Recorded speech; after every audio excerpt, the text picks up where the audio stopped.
Na most érkeztem meg Vietnámba. Gábor és Peti már itt vannak. Én most az emberemet keresem, aki el fog vinni a szállodába. Amint látható, van némi tömeg.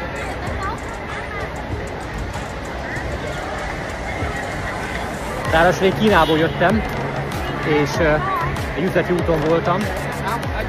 Azért nem együtt jöttünk, de hát megoldunk mindent.